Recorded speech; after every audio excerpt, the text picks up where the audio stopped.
Hoje a gente vai dar prosseguimento ao curso da mediunidade e, lembrando a todos, estamos aí no terceiro módulo, falando a respeito da mediunidade de fenômenos espíriticos. Hoje a gente vai tratar da penúltima aula desse módulo dos efeitos intelectuais, e na próxima semana a gente vai ter uma revisão, na outra semana a gente vai começar dos efeitos físicos. E hoje está separado para a gente estar abordando o capítulo 24 e 25, que é a mediunidade de evidência, a mediunidade auditiva e a psicometria. Talvez não dê tempo da gente entrar no capítulo 25, na psicometria, mas se não der, a gente vai ter tempo na semana que vem, que vai ser um momento de revisar toda essa parte dos fenômenos espiríticos. Então, se não der tempo hoje, a gente volta a abordar esse assunto na semana que vem. Então, aqui é para a gente sempre se habituar, e a ideia é que no final do curso a gente consiga ter esta classificação, se não decorada, mas pelo menos compreendida, e batendo o olho a gente entenda por que é que essas coisas estão nesses determinados lugares. Nós estamos nessa parte, então, dos fenômenos espiríticos, os efeitos intelectuais, falando sobre mediunidade de evidência e auditiva. E a gente volta naquela primeira aula que eu falei aqui dos efeitos intelectuais, quando a gente falou de assimilação de correntes mentais e da mediunidade intuitiva ou da mediunidade mental. E lembrando que em toda a mediunidade, na verdade, esse é o ponto base central dessa inter-relação entre as correntes mentais do médium com as correntes mentais do espírito comunicante. Particularmente nos fenômenos espiríticos, isso ganha enorme importância. Então, a importância da matéria mental e do pensamento, compreendendo que o médium encarnado, cada um de nós, na verdade, seja encarnado ou desencarnado, exterioriza através do cérebro físico ou perispiritual, no caso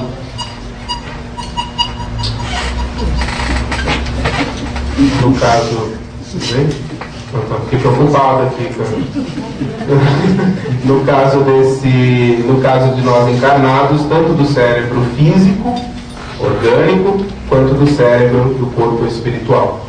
Então ele exterioriza essas ondas que lhe marcam a individualidade no conceito das forças universais e absorve aquelas com as quais entra em sintonia, ampliando os recursos do seu cabedal de conhecimento. Então, na mediunidade, vários lugares, a doutora Marília também retoma isso no seu livro, compreendendo que a base da mediunidade é a sintonia, uma conjugação dessas ondas mentais. Isso vai, obviamente, depender da individualidade de cada médium e daquelas que ele vai entrando em contato e entrando em sintonia. As propriedades da matéria mental, que a gente já trabalhou também, a gente só está fazendo essa revisão, depende aí, particularmente, a indução mental, que é a capacidade de conjugar ou fazer conjugar no outro a sua onda mental ou o seu pensamento, induzindo no outro a sintonizar com aquele pensamento e vibrar na mesma questão. Depende principalmente da faculdade de concentração e da persistência do ser no rumo dos seus objetivos. E a sintonia ou conjugação de ondas é a capacidade de transmitir o que estamos pensando a outra pessoa e vice-versa, desde que haja sintonia. A gente acaba fazendo e vendo alguns casos, depois quando a gente for falar dos fenômenos físicos e anímicos, a gente vai voltar a falar a respeito da telepatia, que nada mais é do que um fenômeno dessa conjugação de ondas entre encarnados, onde um consegue transmitir para o outro aquilo que está pensando ou que está sentindo. E isso, de uma maneira mais ou menos semelhante, acontece no mesmo mecanismo na mediunidade. Com maior ou menor grau de consciência do médium encarnado, mas acontece essa sintonia, dessa conjugação de ondas.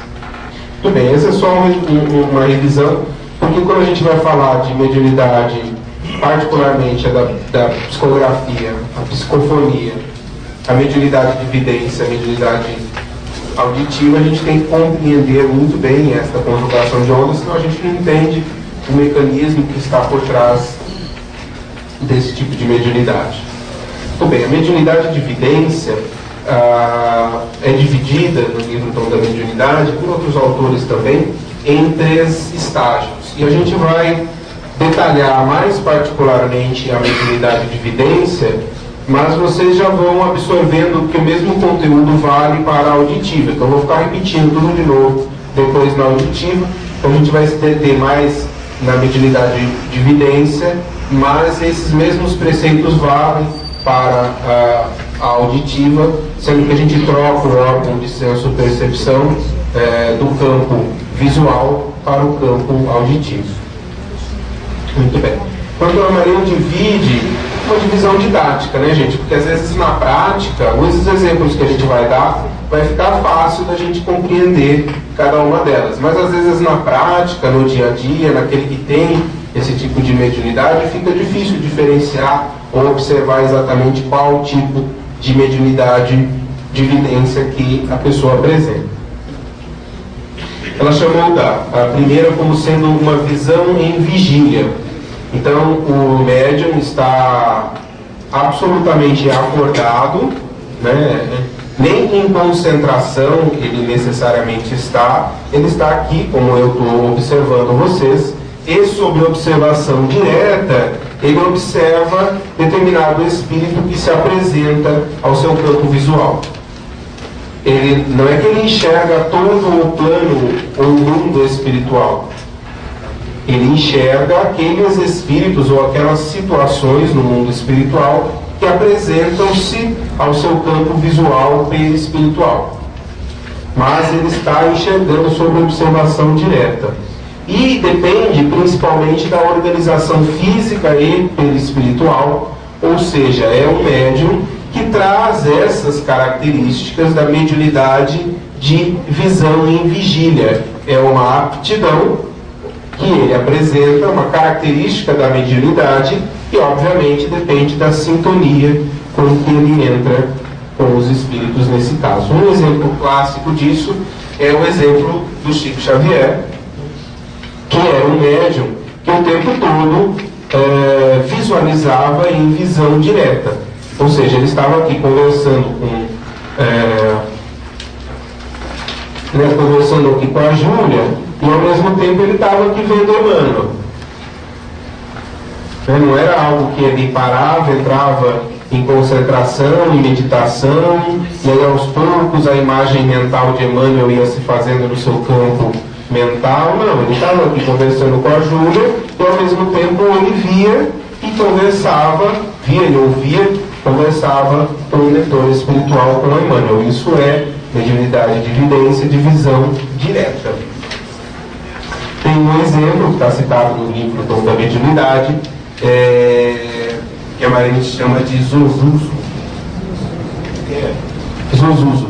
E está descrito em vários livros dos casos de Chico Xavier, onde ele estava se recuperando de um quadro cardíaco. Ele tinha tido uma angina, que é uma pré-lesão antes de levar ao infarto, e estava se recuperando desse quadro. Quando ele veio entrar no quarto, um espírito de uma jovem muito alegre, e que faz ali uma festa, e que chega com muito carinho perto dele e deposita as mãos sobre o seu coração, e ele recebe todo um fluxo de energia muito positiva deste espírito, se sente refeito e percebe que aquele espírito trazia um grande carinho por ele, Chico, e ele pergunta mentalmente quem é aquele espírito. E aí o espírito responde para ele, diz: Chico, vou dizer apenas uma palavra e você vai saber quem eu sou. E aí o Chico fica esperando e o espírito diz: Zozuzo. E aí o Chico se lembra de um caso de uma criança, na verdade de um adolescente, que trazia uma deficiência mental severa, e o Chico durante muitas e muitas semanas ia até o lar desta criança com um quadro de deficiência mental, cognitiva, e ensiná-lo a orar. E o grande desafio do Chico era ensiná-lo a falar a palavra Jesus, até ele, com grande dificuldade, conseguiu dizer Zuzuzu.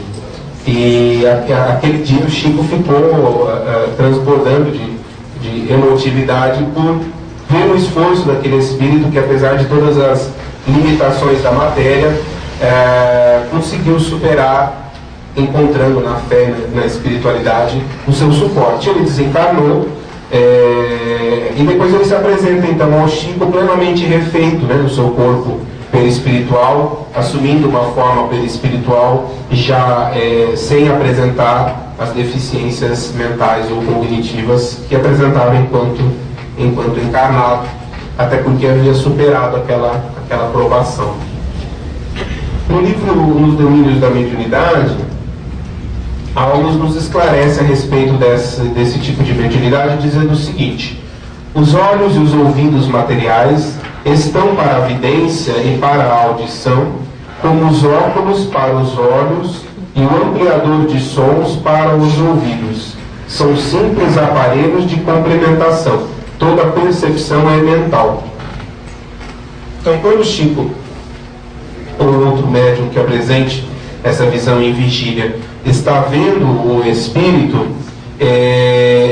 a percepção é mental, embora possa ser complementada até pelos olhos e pelos ouvidos.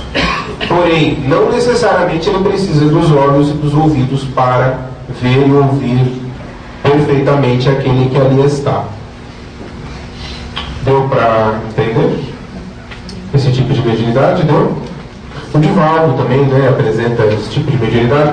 Eu acredito que alguns médiums aqui também. O Divaldo conta quando era no início da mediunidade, ele saía andar na rua e ele ficava desesperado, porque ele via andando espíritos desencarnados junto com os encarnados. Ele não sabia quem era o quem, aí de repente ele via um determinado espírito que ele não sabia se estava encarnado ou não, atravessando a rua em um carro chegando. Ele falava, nossa, vai ser atropelado. E aí ele percebia que era desencarnado.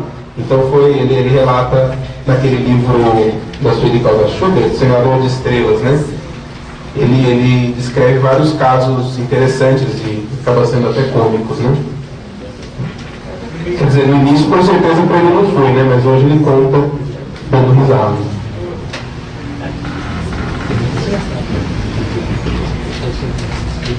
Então, o segundo tipo dessa mediunidade de vidência, o primeiro é a visão de vigília. O segundo tipo é a visão interna. Então, o que é essa visão interna? Ela é a mais comum.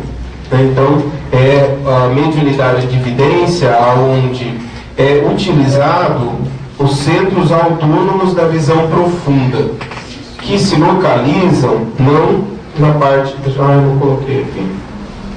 Coloquei depois. Que se localiza não nessa região ocular, mas na verdade a gente teria que colocar uma imagem e acabei esquecendo. A gente tem aqui, como é que a gente enxerga? Em primeiro lugar, como é que a gente enxerga? Vocês sabem como a gente enxerga? Pelos olhos, né? Muito bom, já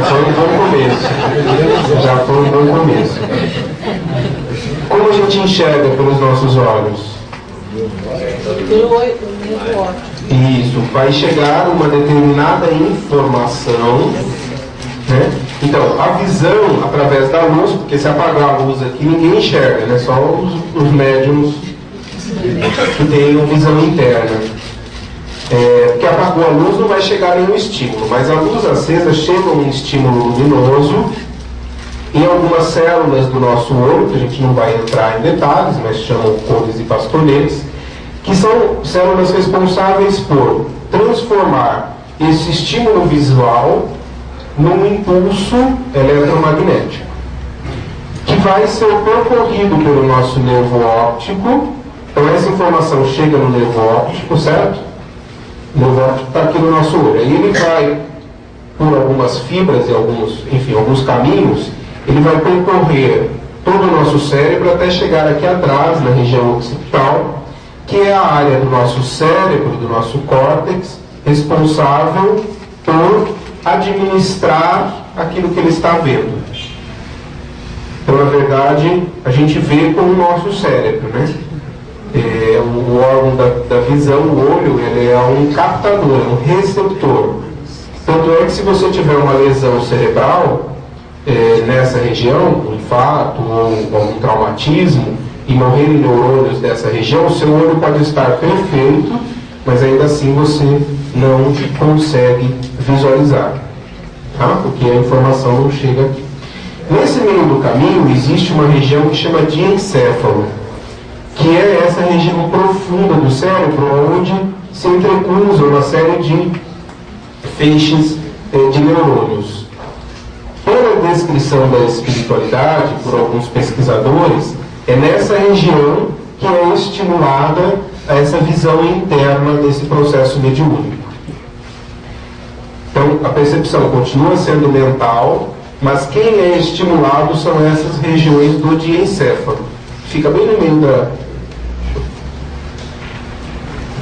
Aqui, ó, isso é um corte.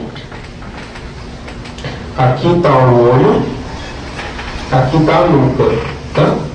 Aqui está a testa, aqui está a nuca. Aqui é a glândula pineal, que está ativada em todos esses processos, né? Sempre que existe um processo mediúnico, a glândula pineal está ativada. E essas informações vão percorrer esta região aqui, cerebral, que é o diencéfalo, tá? Não exatamente aqui, mas essa região cerebral, que é esse núcleo mais profundo, que é o diencéfalo. Então essa mediunidade de visão interna vai ser estimulada naquela região. Como vai ser este tipo de mediunidade? Então vai ser aquela que transmite determinados quadros e imagens que são transmitidos pela espiritualidade para o médium. Ele percebe, ele diz que vem uma imagem na sua mente. Ele não está vendo, não estou vendo aqui, eu estou vendo o professor Armando, vem uma imagem no seu campo mental, até no seu campo visual, que muitas vezes se confunde com a imagem da sala onde ele pode estar, se ele estiver de olhos abertos, e vai depender de interpretação própria do médium. Então é uma sugestão de um quadro, de uma imagem, que vai depender da interpretação própria de cada um. Obviamente é um quadro que depende muito mais de uma maior dependência da conjugação de ondas para dizer se ele estava adequado, se ele era de determinada maneira ou não. E como é uma mediunidade extremamente subjetiva, porque cada um vai captar aquilo que ele entrou em sintonia. Certo? Mais ou menos, né? Então tem um exemplo aqui, que acho que fica mais claro. De novo, do livro Nos Domínios da Mediunidade, aliás, todo mundo... Então, todos os livros do André Luiz são necessários de serem lidos e estudados e refletidos. Para aqueles que são médiums, em particular, diríamos aí 3 livros mais fáceis e o mais complicado, que é Os Mensageiros, Os Missionários, Os Domínios da Mediunidade e Os Mecanismos da Mediunidade, além do Mundo Maior. Mas Os Domínios da Mediunidade é muito interessante porque, assim como no Missionários da Luz, André Luiz vai, junto com o mentor, visitar diversos trabalhos na casa espírita. Então é muito interessante. A gente só pensou algumas coisas, né? Que, aliás, quem pensou foi a doutora Marlene, né? O mentor espiritual daquele trabalho, chamado Clementino, o trabalho estava se encerrando, estava nos momentos das vibrações finais, uma reunião mediúnica habitual. Estava nos momentos das vibrações finais, e aí o mentor irradia um verdadeiro jogo solar sobre todos os que estavam presentes, sobre todos os médiuns presentes na reunião. Ele irradia através de uma onda, de conjugação de ondas, mas André Luiz percebe como saindo um sol dele que atingia todos os médiuns. De todos que estavam ali presentes na reunião, mais ou menos umas 16 pessoas, apenas 2 médiuns o interpretaram. Muitos sentiram bem-estar, alegria, esperança, renovação, mas apenas 2 médiuns o interpretaram. Essas 2 médiuns traziam uma mediunidade de evidência do tipo visão interna. A primeira médium enxergou o quê? Ela descreve no final da reunião que ela havia visto um córrego de águas curativas que estavam dando banho em alguns enfermos, em alguns doentes. Aí logo em seguida a outra médium, Eugênia, complementou: eu também tive uma visão, mas não foi bem isso que eu vi. Eu vi um edifício repleto de crianças que estavam entoando hinos de louvor a Deus. Aí você fala, qual das 2 percebeu com exatidão o que o mentor estava querendo transmitir? Né? Nesse caso em específico, as 2 perceberam uma fração, um pedaço, uma parte daquilo que o mentor estava irradiando, que na verdade não era nem isso, nem isso, mas era o sentido disso e o sentido disso. O que é que o mentor irradiava?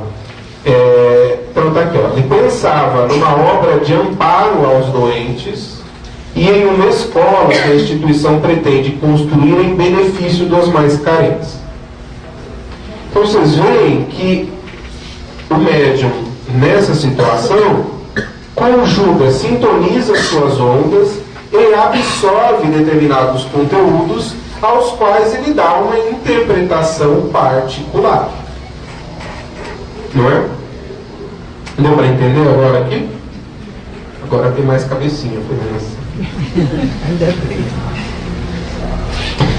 E como são essas interpretações? Outros casos muito interessantes são de pessoas que sofreram experiências de quase morte, que sofreram ou um infarto, ou um acidente, enfim, entraram naquilo que a medicina considera como morte cerebral ou encefálica, já não tinham mais nenhuma atividade cerebral, e não é esse tipo de evidência e desdobramento, mas eles veem seres de luz.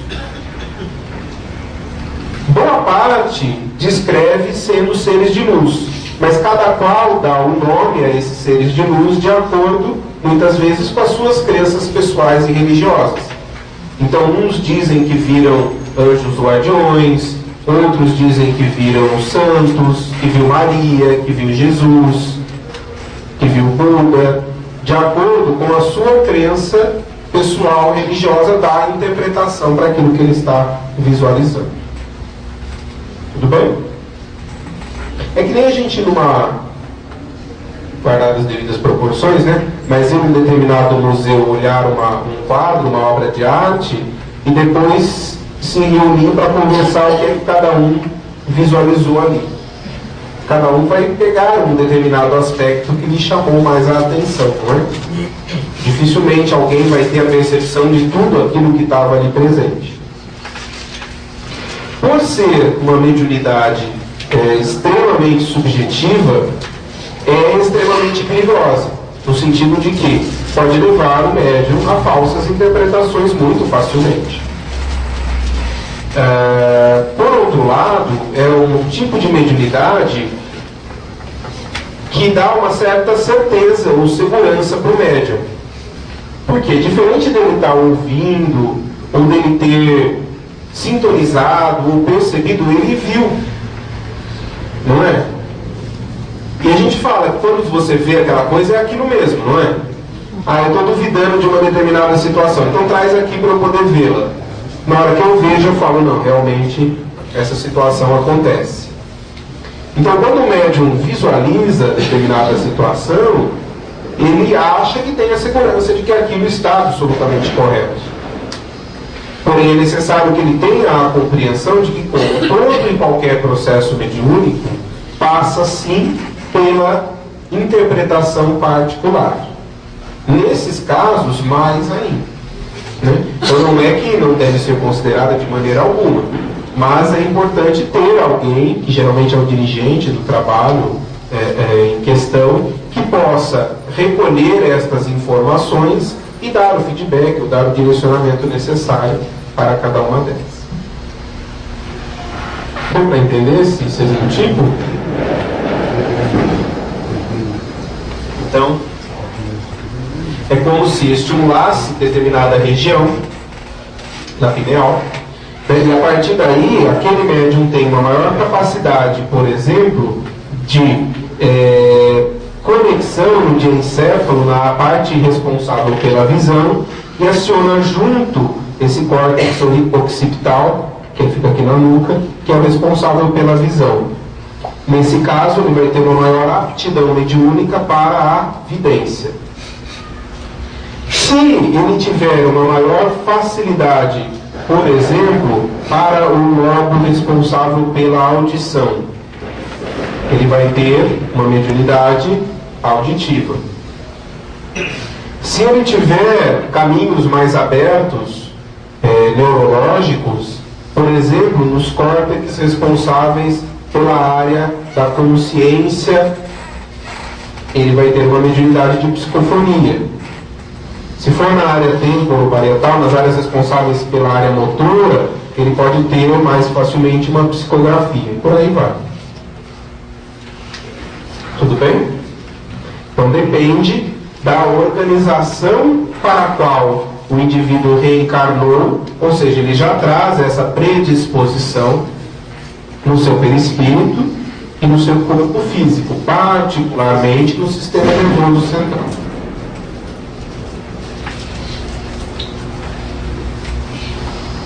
E o terceiro tipo, da mediunidade de vidência, ou aqueles que veem o espírito, que seria o estado sonambúlico, ou um estado de desdobramento. Essa, na verdade, entra aqui porque você enxerga, né? Mas o fenômeno inicial é o desdobramento. Então, você dissocia as forças anímicas e, por um determinado momento, que pode ser muito curto ou durar algum tempo, ele desdobra-se para uma outra realidade, que é a realidade do mundo espiritual. E é o que a gente chama de dupla vista ou de clarividência. Então, quando a gente fala dupla vista, que às vezes muita gente confunde, fala, tem mediunidade de evidência, ele tem dupla vista. Dupla vista ou clarividência se refere especificamente a essa mediunidade de visão no estado sonambúlico. Então, essa era uma dúvida que eu tinha e foi interessante quando eu fui ler, fui estudar, fui dar uma olhadinha no livro dos médiuns e é assim mesmo. Por exemplo, um caso que o próprio Kardec descreve em 1861, quando um soldado estava na África, servindo, ele estava sozinho, por alguns instantes ele não lembra o que aconteceu, ele desdobrou, né? E aí ele enxerga e vê todo o funeral de um dos seus tios na França. Então ele vê as ruas por onde o cortejo, estavam passando várias pessoas, o cortejo fúnebre estava passando, ele viu que ruas eram o nome das ruas, que flores que estavam ali no caixão, que tipo de pessoas, que pessoas estavam carregando, e aí ele se surpreendeu, ele ficou muito surpreso, acordou, aqui foi uma impressão muito nítida, e aí o que ele faz? Ele escreve para a França perguntando se tinha acontecido alguma coisa e tal. Naquela época demorava uns dias, né, para as informações chegarem, às vezes umas semanas. No caso aqui da África, era na parte norte, então acho que foi umas semanas, não chegou a meses não. Mas qual foi a surpresa dele, quando recebeu uma carta descrevendo exatamente, ele não perguntou, né, mas ele quis saber a respeito do tio, e se o tio que ele percebeu que o tio havia falecido, que descrevessem o funeral. E eles descrevem exatamente o que ele havia visto. Ou seja, esse é um tipo de mediunidade de dupla vista ou clarividência que é em desdobramento. Tudo bem? Aqui no Brasil a gente tem um exemplo típico disso, que era Eurípides Barçanufo, em Sacramento, que era um médium que desdobrava-se com grande facilidade, e conta, né, os que estava dando aula, E aí ele entrava em processo de desdobramento, quer dizer, ele primeiro percebia, né, que algo estava acontecendo, sentava na mesa, os alunos já sabiam o que acontecia com o professor, e ele ficava apagado um tempo. Os alunos naquela época acho que ficavam mais quietinhos, né, porque eles ficavam em silêncio, respeitando aquele momento, e ele, depois que voltava, descrevia aos alunos o que tinha acontecido. Chegou a descrever, por exemplo, olha, estive na França, na Alemanha, na Segunda Guerra Mundial, auxiliando os feridos que estavam ali no campo dos feridos. Fui auxiliar uma mulher que estava entrando em trabalho de parto. Fui auxiliar determinada pessoa que estava doente, não podia vir até aqui. E depois essas coisas eram, obviamente, confirmadas, né? Você disse nesse fenômeno de dissociação, você chamou de dupla vista, né? Na verdade, assim, a dupla vista é a visão. Na verdade, o fenômeno de dissociação é o desdobramento. Então, há uma dissociação dos centros de força, iniciada no centro coronário. Todo o processo mediúnico acontece essa dissociação. Nem sempre a gente percebe, até no passe isso acontece. Porém, no desdobramento, ele é mais completo. Ele dissocia e, em perispírito, ele deixa o corpo e vai visitar determinado lugar. Nesse determinado lugar, ele tem a visão como espírito. Isso é chamado de dupla vista. Seria dupla vista porque seria uma segunda vista, uma segunda forma de ver. Entendi. Obrigado. Rodrigo, só uma pergunta. No caso de uma pessoa está tendo um acesso de um obsessor, como é que poderia ser? Especifica um pouco mais a sua pergunta. Seria no caso, como você falou, a pessoa está tendo uma dupla vista, mas acontece que está sendo emitida uma imagem ou uma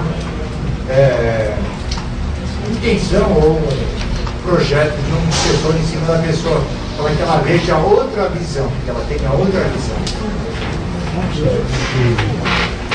Então, eu acho que está confundindo o desdobramento com a mediunidade de visão interna, onde é projetado um determinado quadro e a pessoa visualiza aquele quadro.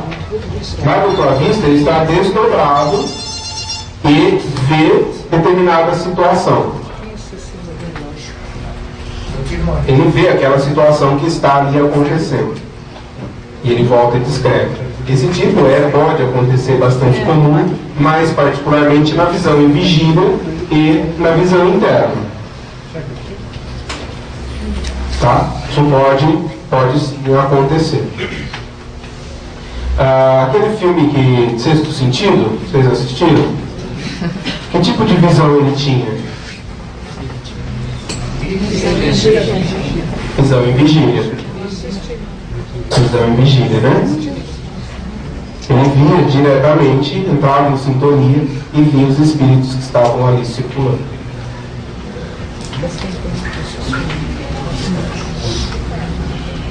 Mediunidade, alguma dúvida da divisão?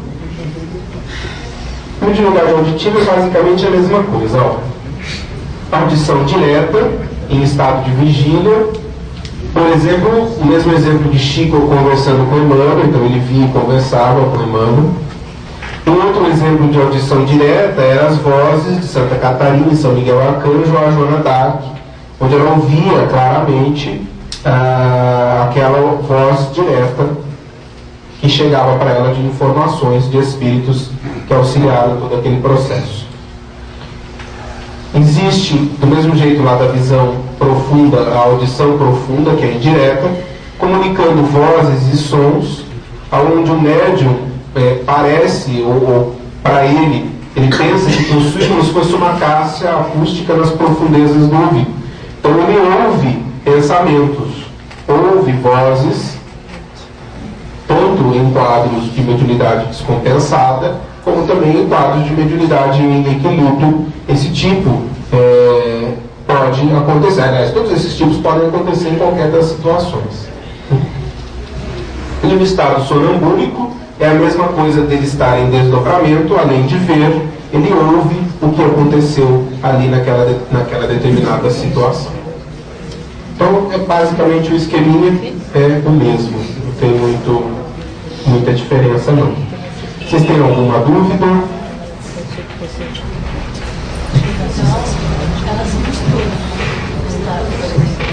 A mediunidade auditiva e a divisão do caso do estado sonambúrico, elas se misturam, né? Elas acabam se misturando em muitas situações.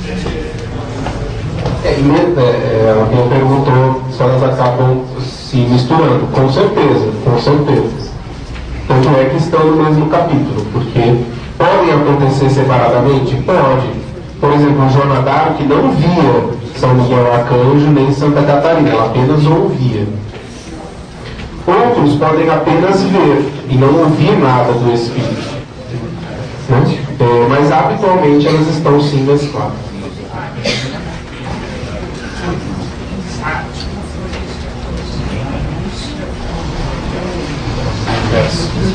Exatamente. Alguma dúvida, gente, dessas duas misturidades? Não? Não? Será que dá tempo da gente entrar em psicometria? Tá, o que é psicometria? Eu acho fabulosa, né? Psicometria é a faculdade de perceber o lado oculto do ambiente e de ler impressões e lembranças ao contato de objetos e documentos. É extremamente... não é comum, mas é extremamente valorizada, né? A gente vê muito em documentários, em filmes, em séries de TV, que são aqueles que apegam um determinado objeto e conseguem dizer de quem era aquele objeto, o que aconteceu onde aquele objeto estava presente, o que aconteceu com a pessoa dona ou ligada de alguma maneira àquele objeto. Isso acaba sendo bastante curioso e intrigante, né? Então acaba sendo bastante utilizado aí por toda a mídia e desperta, não tem como não despertar, né? A curiosidade de todos nós. A polícia, né, utiliza muito, pelo menos nas séries de TV usam, né? Não sei se no dia a dia também, mas nas séries de TV, nos filmes, eles usam bastante esses recursos. Como é que ele acontece? Há uma dissociação, o médium que percebe, então tem a capacidade de perceber, por exemplo, tem aqui o iPod do Luiz. O que é isso aqui, Luiz? É um gravador. Então tem o iPod e tem o gravador aqui. Tem a capacidade, por exemplo, de pegar este determinado objeto, no caso um gravador, e identificar de quem é. Então é do Luiz, que tem tais características, quando usava, poderia estar passando por tais situações, vivenciava tais pensamentos, sentimentos, vibrações. Como é que o médium percebe isso? Porque fica, de certa maneira, impregnada nos objetos que nós utilizamos, tudo aquilo que nós emitimos, seja de pensamentos, sentimentos, vibrações, muitas vezes até situações de lembrança de uma situação como um todo. Oi?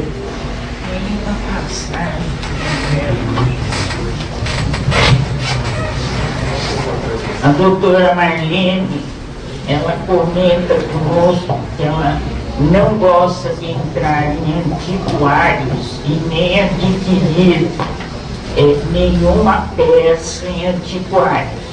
E ela relata para nós um caso do André Luiz também, do espelho, da moça do espelho. Eu vou relatar essa daí. Não imagino, tem que estar no livro também. Se a gente imaginar, antes de partir para os exemplos aqui, hoje em dia talvez tenha alguns exemplos práticos que facilitem a gente a perceber um pouco melhor.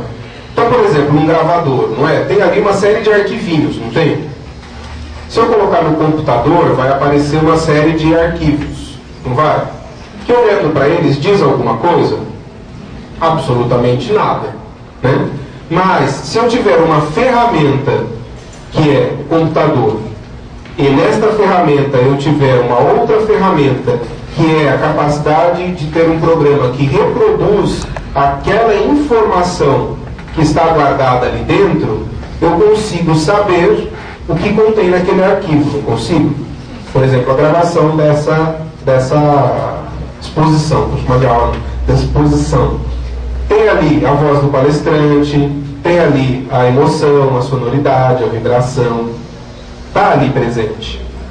Em forma de informação. Que se eu não tiver as ferramentas e os instrumentos, eu não consigo acessar. Porém, se eu tiver, é possível que eu parta daquela informação e acesse. Não é? Mais diretamente hoje em dia, a gente consegue perceber isso quando a gente tem a internet. Você clica em determinadas palavrinhas escritas que não significam nada, que podem não significar nada, um monte de letra ali, de número. E você clica ali e aquilo abre um link para uma determinada situação. Pode ser um vídeo, pode ser uma música, pode ser uma reportagem, aonde está cheio o quê? De outras informações. Então, o médium que tem a capacidade da psicometria tem essas ferramentas dentro dele, de acessar as informações que estão impregnadas ali naquele objeto. É de todos os objetos? Não necessariamente. Geralmente é daqueles objetos por quem o portador, o dono deles, tem uma ligação maior. Então, algo que trazia um significado, por exemplo, um relógio de família, ou um relógio que a pessoa utilizava, uma determinada roupa que a pessoa tinha uma afeição. E se naquele determinado relógio, por exemplo, estivesse vinculado a determinadas situações familiares, por exemplo, de encontros de família, de jantares, de situações podem ser tristes ou podem ser alegres, mas que aquele relógio de alguma maneira simboliza a união da família. Existem famílias em que isso acontece? Existem. As italianas geralmente é ao redor da mesa, né? É a mesa que simboliza aquelas uniões. O caso que a gente vai mostrar aqui é de um relógio. Mas são as nossas próprias emanações que estão ali vinculadas naquela situação. Outra coisa é que esses objetos e os ambientes podem ser mediadores. Ou seja, se o Luiz tem uma vinculação com o iPod dele e eu tenho essa capacidade, é possível que eu, ao me aproximar dele, sintonize e perceba que é do Luiz. Ele ama de paixão esse iPod aqui. Eu sintonize que é do Luiz. Quando eu sintonizo que é do Luiz, eu posso buscar no espaço a conjugação de ondas mentais do espírito que está vinculado de alguma maneira àquele objeto, podendo inclusive encontrar em espírito o portador daquele objeto. Deu para entender? É como, sei lá, se eu estivesse eu não estou usando essas redes sociais novas, mas no Orkut. E aí você tem lá um determinado link, que se a pessoa clicar ali, você sabe quem entrou. E é possível fazer uma conexão? Não, é possível, né?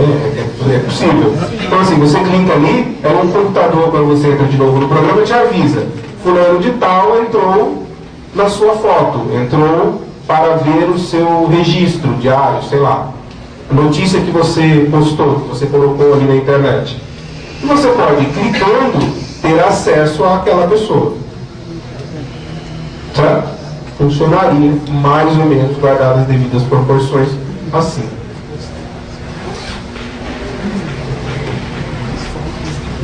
Porém, não é por que é que a Marlene colocou ela dentro das mediunidades de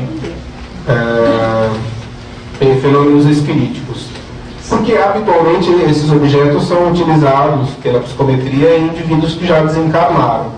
E há uma intensa campo de influência dos desencarnados sobre estes objetos, que ficam ali impregnados de vibrações, são repositórios das suas lembranças.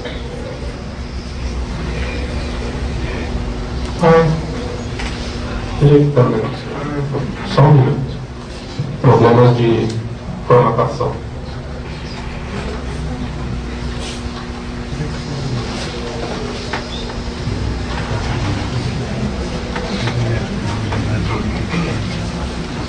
Rodrigo, atualmente tem algum médium psicométrico famoso no Brasil? Eu não conheço, não. Não? Não conhece? Ivone Pereira tinha esse tipo de mediunidade, é verdade. Bem lembrado. Bem lembrado. Rodrigo, se você teve alguma vez algum tipo de mediunidade dessas, você pode sempre voltar a ter? Pode ter? Você já tem a porta aberta, é isso? Não, depende de pode como nunca foi mais escrito. ter? Você pode ter aquela percepção, aquela facilidade, e você tem aquele caminho. Quando você vai planejar a existência, aquela porta pode ou não estar aberta, aquela janela pode ou não ser incluída no seu campo Mas se mediúnico. você teve nessa vida esse tipo de Não significa mediunidade... que obrigatoriamente você vai ter no próximo. Não, na mesma vida, eu tô falando. Você teve uma vez, você entendi. pode ter Não, mais entendi. Não necessariamente. Aliás, isso vale para todas as mediunidades, né? Porque se tá no arranjo mental, você tá... Mas às vezes é uma porta, uma janela que se abre. E ela pode se fechar e não mais abrir. Pode. Depende do objetivo pelo qual ela... Muitos acabam até chegando na casa espírita com um quadro de perturbação, que viam, ouvem espíritos, aí de repente se engaja, e aquele indivíduo não está dentro do planejamento dele desenvolver um trabalho junto da mediunidade. Ele muitas vezes acerena aquela situação e não volta a apresentar. Tá? Isso vale para todas as situações. Então, no livro Nos Domínios da Mediunidade, foi isso que a Isabel estava comentando, dessa visita de André Luiz, junto com Aulus e outro, não me lembro o nome dele, que foram no museu. E eles perceberam que, e aí Aulus pede para que André Luiz observe os objetos. Todos aqueles objetos, ele estava vendo da espiritualidade isso, tá? Com o olhar do desencarnado, ou seja, isso é muito comum no plano espiritual, lá eles fazem isso com frequência. Todos os objetos emoldurados por substâncias fluídicas acham-se fortemente lembrados e visitados por aqueles que os possuíram. Então, eles observavam, alguns objetos tinham, outros não. Aqueles que estavam fortemente imantados de vibrações é porque foram importantes para os encarnados, enquanto encarnados, e mesmo desencarnados continuavam visitando aqueles objetos e eles mantinham uma alimentação daquela substância fluídica. Porque também, se não existir uma alimentação, depois de um tempo, aquela forma de pensamento deixa de manifestar, perde a sua força. Né? E aí eles contam dois casos, um deles é o da moça encarcerada no espelho, que a Isabel começou contando, que eles observaram no espelho e perceberam, o presa no espelho é a maneira como eles descreveram, mas era uma mulher que estava fortemente vinculada a este objeto, ao espelho. O que foi esse espelho? Ela havia ficado noiva de um rapaz aqui no Brasil, e no século, mais de 150 anos atrás, né? 200 anos atrás. E aí ele precisa viajar para a Europa. Antes de viajar, prometem casamento, amor eterno, juras de amor e tal. Viaja, aí ele chegar na Europa, esquece-se da moça e casa com outra. E nunca mais volta, nem dá notícias. Porém, ela ficou presa nas lembranças daquela promessa ouvida e não cumprida. E ela desenvolve um quadro de doença, desencarna naquela situação e permanece ligada àquele espelho, que para ela simbolizava a ligação afetiva, porque havia sido um presente dele, e ela fica vinculada a este objeto. Este objeto circulou por muitas mãos, provavelmente, por muitas famílias, por muitas pessoas, até que foi parar no museu. E ela ali estava vinculada. Um outro caso é o...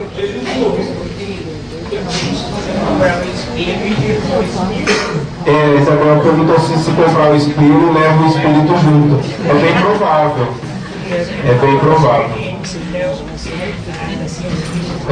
Por isso que é meio complicado buscar objetos de antiquário, outras coisas, porque a gente acaba herdando mais coisas do que apenas o objeto. Às vezes não, mas às vezes sim. O pessoal vai jogar umas coisas fora hoje quando chegar aí.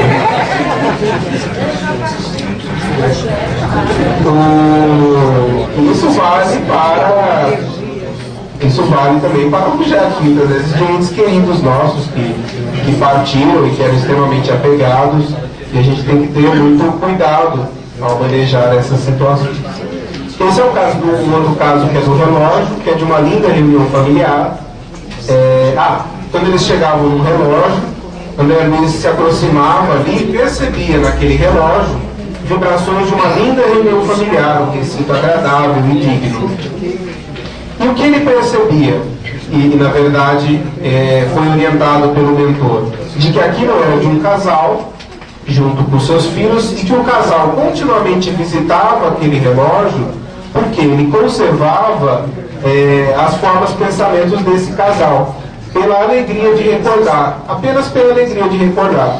Então eles voltavam ali e recordavam aqueles momentos felizes. É como se fosse um casal que se encontrou numa árvore, que aquilo traz um significado importante. Ou num lago, no rio, e vira e mexe eles voltam ali para recordar as suas juras de amor. Então eles descrevem esses dois casos.